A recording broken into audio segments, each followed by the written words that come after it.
On this edition of the show, we'll share 3 mobile apps that will make your granny or any other elderly person more productive. Our mobile app of the week rewards you for sharing your expertise with others. And we have a cool gift for you on our giveaway segment. This is Tech Trends, and I'm Chukwemeka Agbata.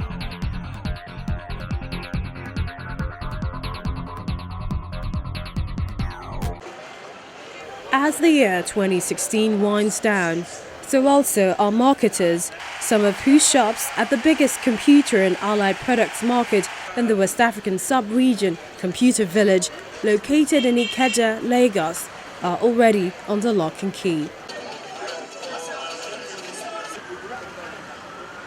However, one issue that has consistently remained on the lips of these marketers of phones, laptop computers and many other devices is the fluctuation in foreign exchange, which is gravely affecting business transactions.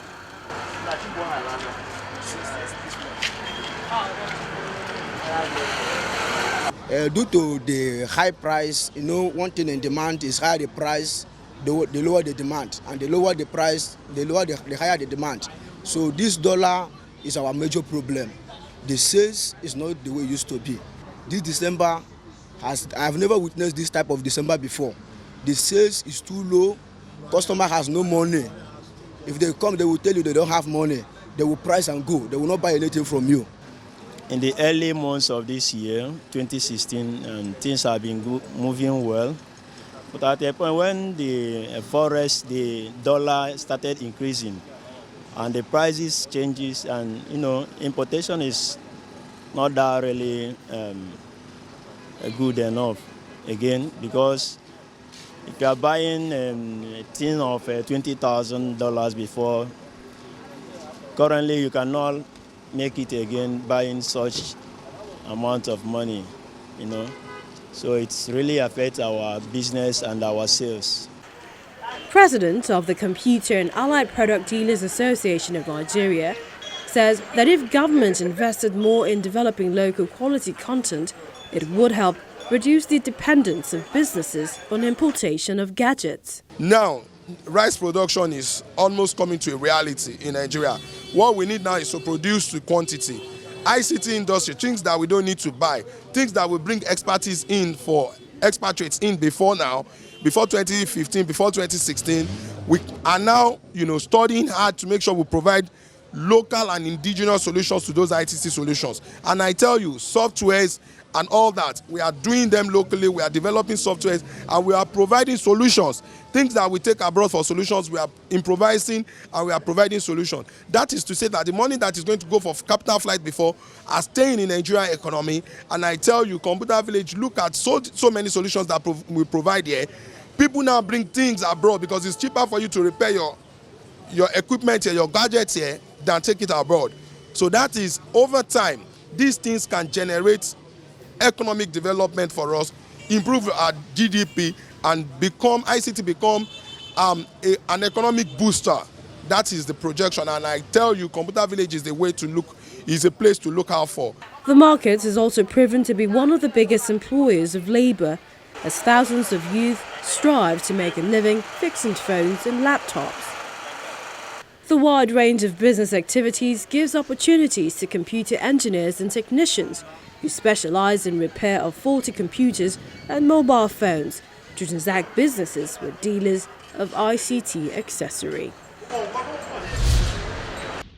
A short-term injury inspired a redesign of the traditional wheelchair by an industrial designer who grew up in Kenya, where 1 in 200 persons living with disability live without access to any form of mobility. Jana Deeble is a fit and active student in the UK and had little cause to dwell on the plight of Letu, a Samburu tribesman disabled by polio he knew as a child, until a broken leg left him dependent on a wheelchair. While I was growing up in Kenya, I met this disabled chap called Letu, and seeing him crawl around, it had a huge impact on me. But I didn't really begin to understand what it's like to live with disability until I was at university years later, and I broke my leg and I was confined to a wheelchair for 3 months. And I went from being this incredibly independent person to someone who needed my flatmates to put my socks on. You know, it was such a shock. And even in a city, you know, designed for wheelchair use with curb cutouts and ramps and lifts, it was infuriating. I got stuck the whole time and my wheelchair was just useless. And this led me to think, well, if I'm experiencing these problems here, how bad must it be for Letu? The experience inspired the Safari Seat, an off-road hand-powered rethink of the wheelchair. Safari Seat is a wheelchair designed for people in developing countries. And what makes it unique is firstly the fact that it's made from local materials and bike parts, which means that anyone will be able to fix it. Secondly, that it's incredibly good off-road. It has a mechanism which mimics car suspension, meaning that all wheels remain on the ground for maximum stability. And thirdly, that it's open source, which means that anyone in the world will be able to take the designs and build Safari Seats for their community. He says his patent-pending design improves the biomechanical efficiency of wheelchairs using 2 levers for power and speed, and will help more than just its user. Safari Seat benefits people by giving them independence through mobility. And this allows them to take care of their kids, to get jobs, to become active members of society. And you know, really, mobility is far more than movement. It is the key that unlocks access to a life beyond the confines of your own home. The plan is to make Safari Seat's blueprints open source to make the biggest impact and help as many people as possible. Open source means that the designs will be totally free. And we're doing this because we want Safari Seat to help as many people as possible.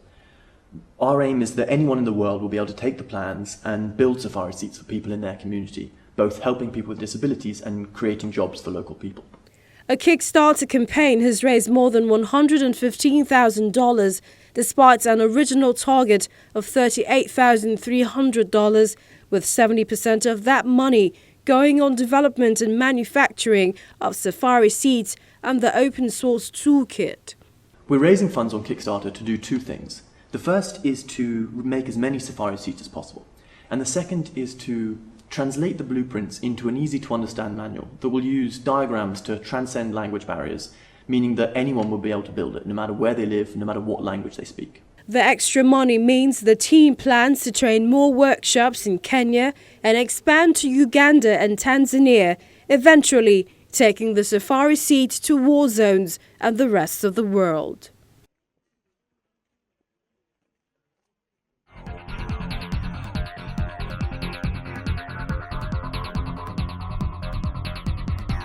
Recently, I stumbled on a report that puts forward an argument that loneliness is something most old people have to grapple with, especially if they have health challenges. Today's Tech Tips looks at 3 apps that can simply help an old person in different ways. The first app is Medication Reminder.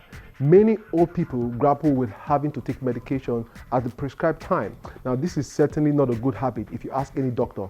It is for these and other reasons that we think having a medication app reminder on the phone might be helpful. That said, you can go check out MediSafe. This free app ensures you remember to take your medications and it keeps track of your blood pressure and glucose level. With a few simple steps, you can add the medication, get reminders, and receive constant updates of your health progress. Another app is Crosswords. Not every young person today will appreciate this, but I remember back in the days, my siblings and I waited frantically for Dad to return so that we can cut out the crossword from the newspaper and go fill it up. Yes, I know a lot of things have changed today, but this is one game quite a number of elderly people will appreciate. So it might be a good idea to have one installed on their phone because it's going to keep their brains pretty active. Finally, get him or her a magnifying glass. One challenge we know that a number of elderly folks have to deal with is a gradual loss of vision, which comes with aging. The magnifying glass app should make it easy for them to read tiny text or find something that is pretty small.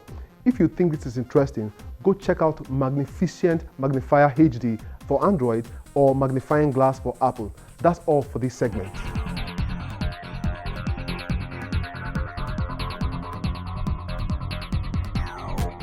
On today's online security segment, we look at data breach and how it affects you.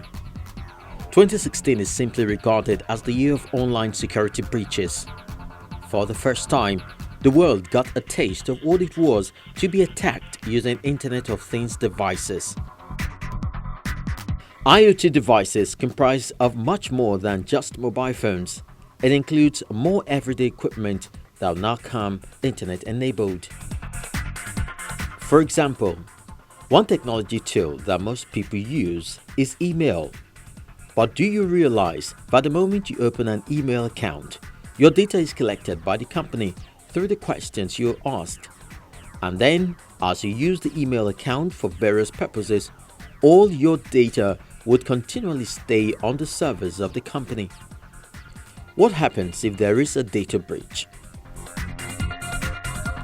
TechTarget defines data breach as an incident in which sensitive, protected, or confidential data have potentially been viewed, stolen, or used by an individual unauthorized to do so.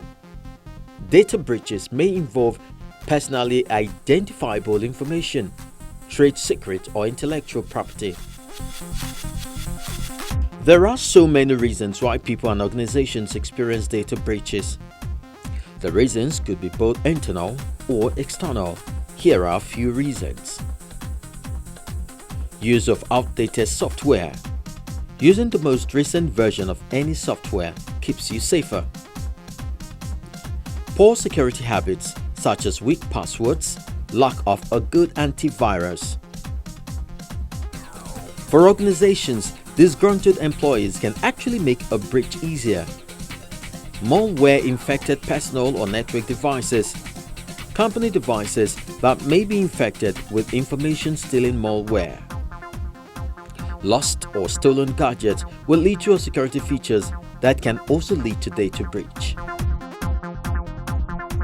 Most of these reasons are more internal and can be controlled, but certain breaches are actually beyond the user. For example, early in the month, Yahoo reported that hackers breached users' accounts and exposed more than 1 billion users' data. Yahoo's Chief Information Security Officer Bob Lord says that the company hasn't been able to determine how the data from the 1 billion account was stolen. The stolen user account information may have included names, email addresses, telephone numbers, dates of birth, passwords, and in some cases, encrypted or unencrypted security questions and answers. Yahoo says it is notifying the account holders affected in the breach. Affected users will be required to change their passwords. This is a typical example of how a breach outside one's control can happen. If you use any online internet account, then understand that your data can be breached at any time.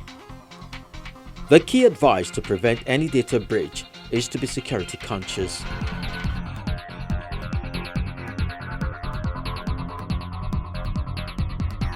For our giveaway 44, we ask, according to Felix Dong, founder, Ask an Expert, how can the knowledge sharing model make a difference in Nigeria? And the answer is, it is instrumental because of the huge gap between those who have and those who do not have, and those who know and those who do not know. The winner of the Google Virtual Reality Cardboard is Busayo. Simply send an email to techtrends@channelstv.com with your primary email address for the next steps. This has to be done within 2 weeks. To enter to win a Microsoft Livecam HD 300 webcam in our giveaway 45, simply answer this question. According to Director General NITDA Isa Ibrahim, how can we ensure more collaborations within the Nigerian IT industry? Don't forget to include the hashtag displayed on your screen. And if you haven't started following Tech Trends and Channels TV online, then this is the time to do so, especially if you'd like to be part of this segment.